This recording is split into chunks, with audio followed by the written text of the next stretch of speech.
Olá, tudo bem? Bom dia.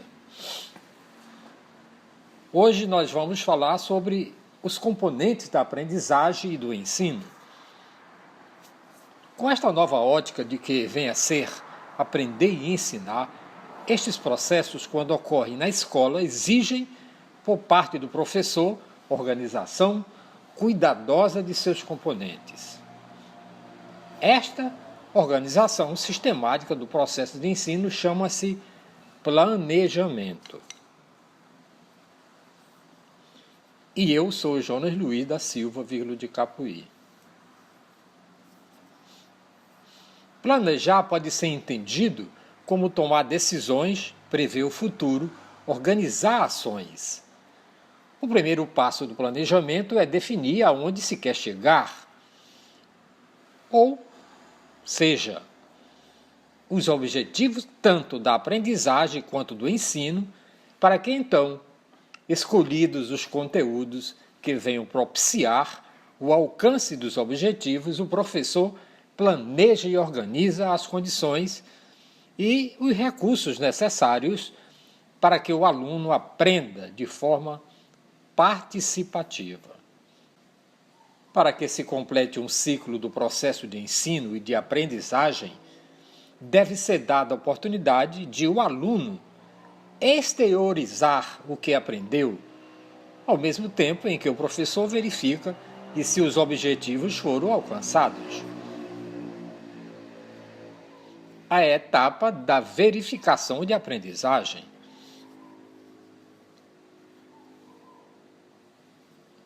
Esses componentes de ensino e da aprendizagem e a organização dos componentes da educação são absolutamente necessários para completar este ciclo. Você lembra que durante a formação acadêmica do professor para o magistério, muito pouco se ouve falar sobre o planejamento e a sua importância. Verifica-se, porém, na prática, quando parte dos professores pouco planejam ou quando fazem, limitam-se à lista de tópicos, atividades que serão desenvolvidas em aulas, sem se preocupar essencialmente com o aluno, com as coisas que ele necessita e deseja aprender. Verifica-se no dia a dia que a preocupação principal do professor é com repassar conteúdo. Eu não estou aqui querendo resgatar uma atitude tecnicista perante os processos de aprendizagem e ensino e seus respectivos componentes. Não é nada disso. Pelo contrário, defendo o planejamento e como um momento de reflexão e busca de melhores alternativas, qual será traduzido no plano de ensino do seu curso, da sua unidade e da sua aula. Entendeu? É claro que o repasse do conteúdo é um aspecto também importante no papel da escola. Porém, o mais importante em nossos dias, onde o saber está mais facilmente e universalmente disponível, não é formar acumuladores de informações, mas sim gerenciadores dessas informações, ou seja, pessoas capazes de selecionar informações úteis e, a partir delas, assumir uma postura crítica e criativa, seja em nível individual, grupal ou social, o que nada mais é do que analisar argumentos.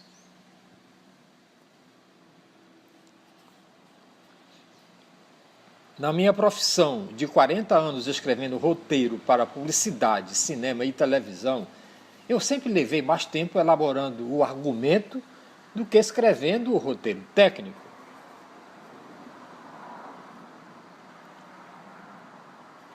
E nesse contexto do ensino-aprendizagem, o foco do planejamento deve deslocar-se do conteúdo da matéria para o aluno, seu crescimento e o atendimento das necessidades sociais que, como já vimos, estão centradas na necessidade de pessoas com habilidade de fazer operações mentais elaboradas.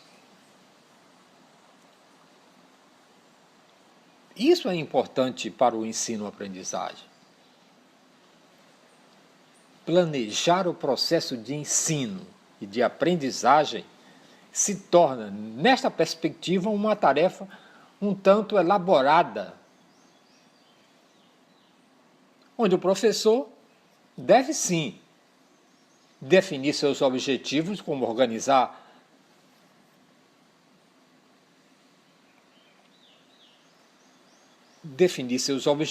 como organizador das condições que favorecerão a aprendizagem e explicar aonde deseja que o aluno chegue, que habilidade o aluno deve desenvolver.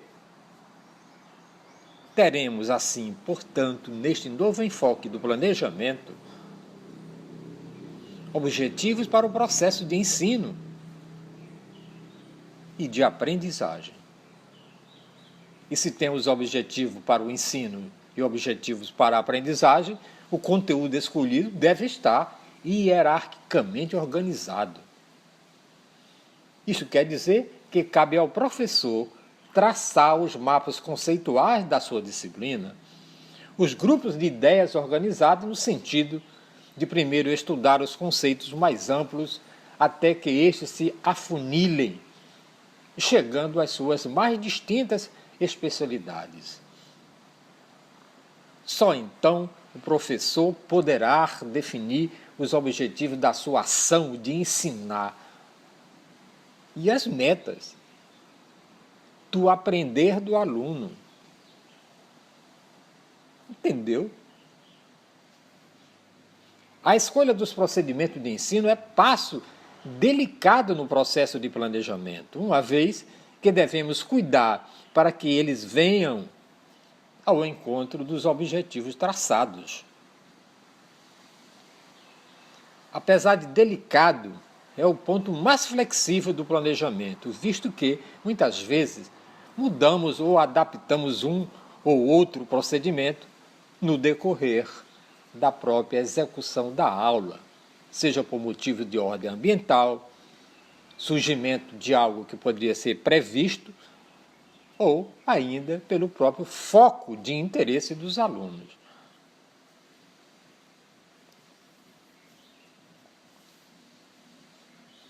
Além das relações que o procedimento deve ter com os objetivos, alguns fatores que afetam a escolha de atividade de ensino e de aprendizagem são assim enumeradas.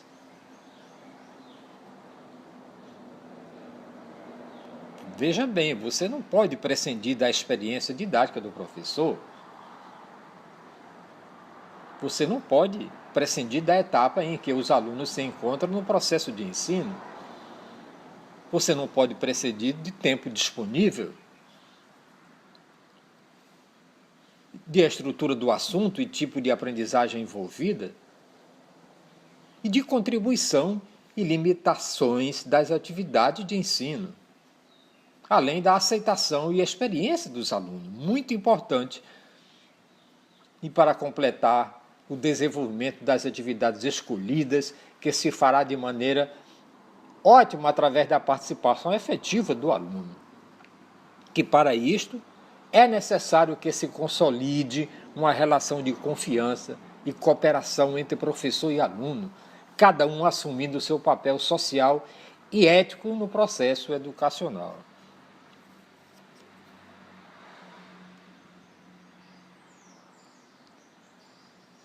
Quando a seleção dos recursos que deverão ser utilizados nos procedimentos de ensino, vale lembrar que o professor deve ter domínio sobre o seu manuseio e que os mesmos devem estar adequados ao assunto e ao nível intelectual dos alunos. Você não pode ultrapassar esse nível Porque depois de executar o que foi planejado, cabe ao professor uma atitude ética e de respeito aos seus alunos. E verifica-se, se foram alcançados, se de fato a aprendizagem aconteceu. Dependendo dos seus objetivos, o professor seleciona o instrumento de avaliação mais adequado para este fim. Lembramos, contudo, que o professor deve estar atento a alguns pontos para que o processo de avaliação seja efetivo, coerente, tendo assim uma visão mais fiel possível do processo de aprendizagem. E o processo de avaliação está intimamente ligado ao processo de aprendizagem. O professor deve pensar, planejar, realizar o processo de avaliação de forma coerente e consequente com os objetivos propostos para a aprendizagem.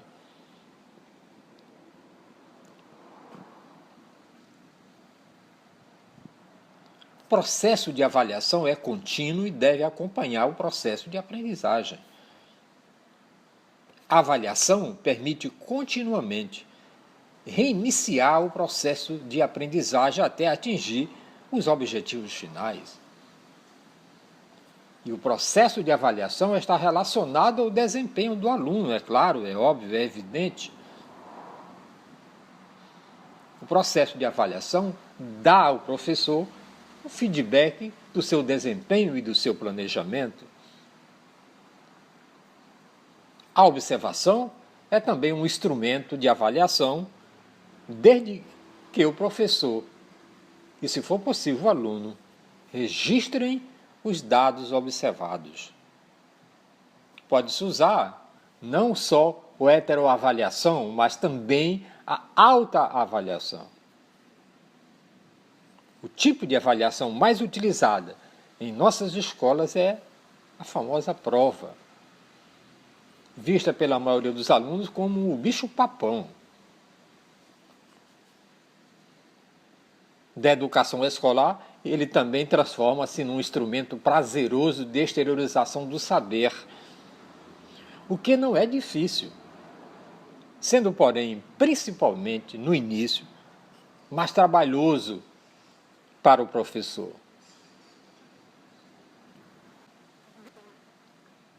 Dar um novo enfoque aos componentes do ensino e da aprendizagem é uma tarefa que passa pela mudança no paradigma da educação do professor. Nós temos que assumir uma nova postura perante o ensino e a aprendizagem. Mas, primeiro, temos que assumir uma nova postura diante de nós mesmos. Desatrelamos-nos de conceitos pré-estabelecidos e passados para nós como verdades. E amanhã nós vamos falar sobre a nova cultura da aprendizagem nesses tempos de redes sociais. E eu sou Jonas Luiz da Silva Vila de Capuí. Bom dia. Não esqueça, deixa aí o seu comentário e assine o nosso canal no YouTube Jardim do Éden TV. E eu sou Jonas Luiz da Silva, Vila de Capuí. Muito obrigado por me ouvir.